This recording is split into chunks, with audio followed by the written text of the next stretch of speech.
enyewe music wa kiona mtu tu ameimba na ameendelea. Music sio mchezo.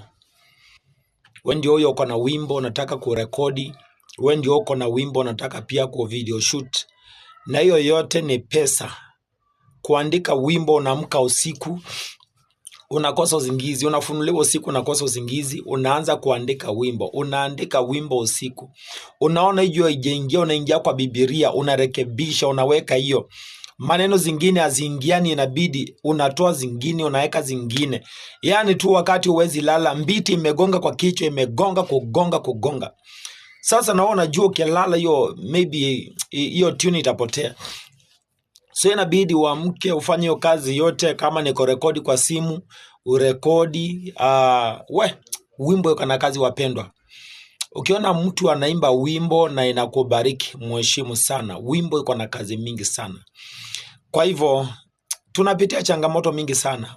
Kuna waimbaji by the way ambao bado wako pale chini, wako na nyimbo nzuri, lakini kitu kinaitwa pesa kimewakalia. Sijui naye shetani kama anafunganga nyota za watu wengine, financial breakthrough anaifunga. Maana akiifunga, hata kama uko na uimbaji mzuri aje, you cannot penetrate.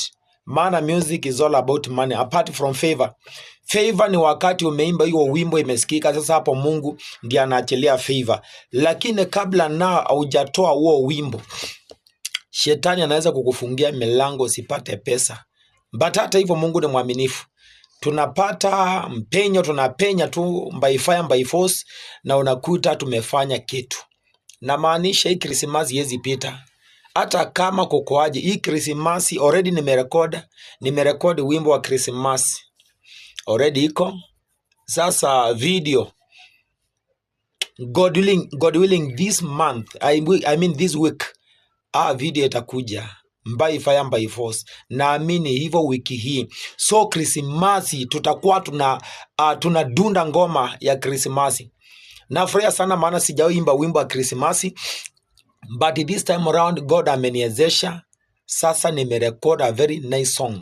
So wale mafansi zangu, kaeni rada, maana wimbo unaachiliwa possibly this week.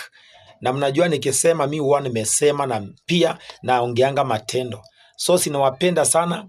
Najua kwamba wimbo ukitoka mtashare, mtasikiliza, mtashare, mtafanya, mtasubscribe, everything mtafanya pale. Meanwhile, kama hujafanya hiyo kwa nyimbo zangu, enda hapo YouTube channel, naitwa Mwini wa Ngai, subscribe, like, share, comment, na nitashukuru.